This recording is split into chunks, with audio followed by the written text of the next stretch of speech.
Les fonctions du cahier des charges, à savoir, afin de concevoir un nouveau produit, on liste tous les services qu'il doit rendre dans le cahier des charges. Au cours d'une réunion entre le client et le concepteur d'un produit, on rédige un document, le cahier des charges. Le cahier des charges se présente sous forme de tableau et se compose de plusieurs parties qui définissent précisément le produit attendu. D'un côté, on trouve les services rendus par le produit sous forme de fonctions de service, les fonctions principales que l'on nomme FP et les fonctions contraintes que l'on nomme FC. Dans l'exemple du cahier des charges d'un smartphone, nous retrouvons deux fonctions principales. FP1, le smartphone permet à l'usager de communiquer par la voix avec un autre abonné. FP2, le smartphone permet à l'usager d'envoyer et recevoir des SMS. Nous trouvons également deux fonctions de contrainte. FC1, le smartphone doit être agréable à regarder et attirant. FC2, le smartphone doit être facile à prendre en main. D'un autre côté, dans le tableau, on trouve des précisions sur les performances du produit à atteindre sous forme de caractéristiques, que l'on appellera aussi critères et niveaux. Par exemple, l'autonomie de 10 heures en utilisation, un nombre de SMS illimité ou une couleur noire brillant. À savoir faire. Pour déterminer les fonctions de service, fonctions principales et fonctions contraintes, on recherche les besoins des utilisateurs et les éléments extérieurs au produit qui impliquent des adaptations. Les fonctions principales représentent ce que permet le produit à partir du besoin exprimé.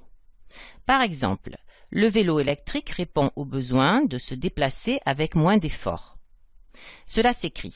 Le produit permet à un usager de faire. Exemple, le vélo électrique permet à un cycliste de se déplacer sur la route avec moins d'efforts. Les fonctions contraintes représentent des adaptations que doit respecter le produit. Le vélo électrique doit s'adapter au goût des utilisateurs et plaire.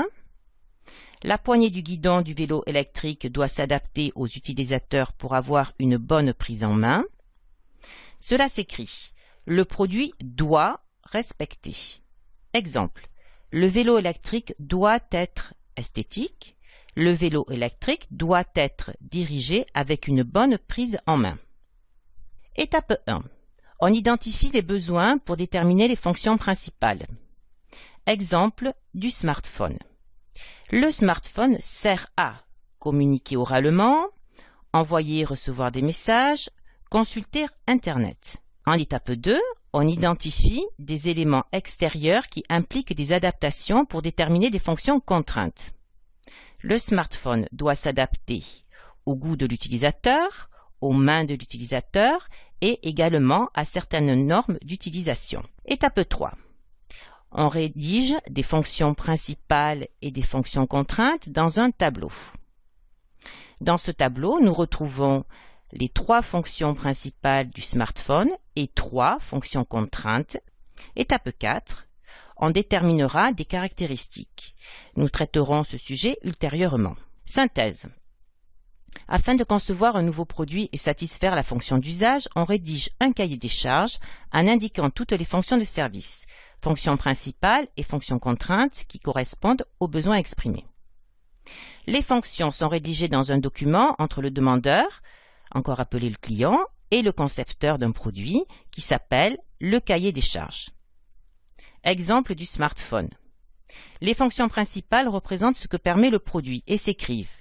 FP1, le smartphone permet à l'utilisateur d'envoyer des messages. FP2, le smartphone permet à l'utilisateur de consulter Internet. Les fonctions contraintes représentent ce que doit respecter le produit et s'écrivent. FC1, le smartphone doit être attrayant.